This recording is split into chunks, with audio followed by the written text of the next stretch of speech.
नमस्कार, बहुत बहुत स्वागत है आपका न्यूज के विश्लेषण वाले शो में। और इसमें हम बात करते हैं कि जो आपसे जुड़ा हुआ मुद्दा होता है युवाओं को लेकर। इस समय में केंद्र में क्या चल रहा है, राज्य में क्या चल रहा है। तो राज्य में विधानसभा का सत्र चल रहा है और इसमें सवाल जवाब हो रहा है।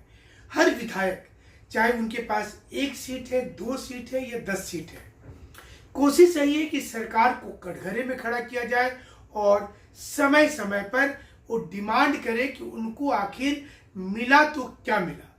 तो आज की शुरुआत करते हैं। जयराम महतो ने लगातार युवाओं के मुद्दे को उठाया है और कुछ उठाने का अंदाज। मृणाल जी की एक कविता मुझे याद आई है कि कॉलेज के दिन याद करूं तो लगता था कि थे सुल्तान, चौक चौराहे राजपाट थे और दरबार था चाय दुकान। हल कश्मीर का मुद्दा करते मुंह में दबा लेते जब पान, मन में लोहा तनिस्पाती चलते थे हम सीना तान। धीरे धीरे गल गया लोहा, धीरे धीरे गल गया लोहा, तेवर का तलवार गया।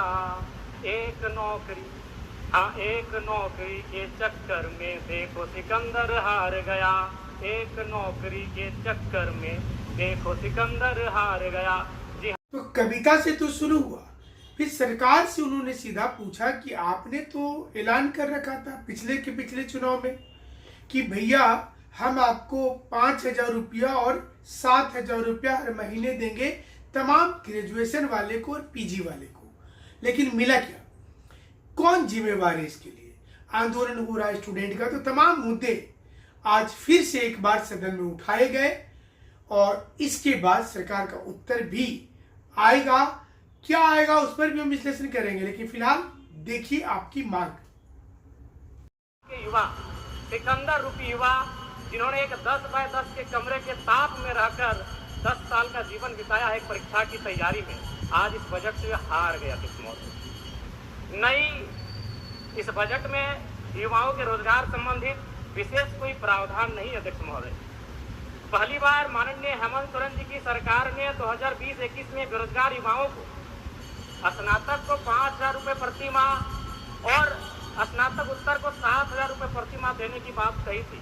फिर कालांतर में मुख्यमंत्री प्रोत्साहन योजना, मुख्यमंत्री युवा प्रोत्साहन योजना, मुख्यमंत्री प्रतिभा प्रोत्साहन योजना नामक बहुत सारी योजनाएं पुस्तिका में छपी। हम लोगों ने सुना, पढ़ा, लेकिन 1 रुपये खर्च युवाओं पर नहीं किया गया उनके प्रोत्साहन राशि को लेकर अध्यक्ष महोदय। इसलिए इस बजट से निसंदेह माता लोगों की जीत हुई है, मैया सम्मान की जीत हुई है, लेकिन इस बजट से इस राज्य के युवा हार गए अध्यक्ष महोदय। एक सटीक नियोजन नीति नहीं होने के कारण, एक सशक्त नियोजन नीति नहीं होने के कारण कहीं ना कहीं आज इस राज्य के युवा इस बजट से हारा हुआ महसूस कर रहे थे महोदय। तो मैं युवाओं को रोजगार कैसे मिले जिस राज्य में 40% खनिज संपदा।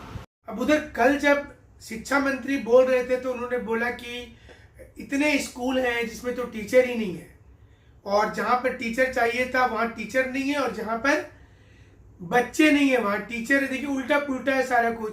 तो मतलब बच्चे अगर कम हो रहे हैं तो दो इसका सीधा समीकरण बैठ रहा है। पहला, क्या आने वाले समय में नई शिक्षक बहाली होगी?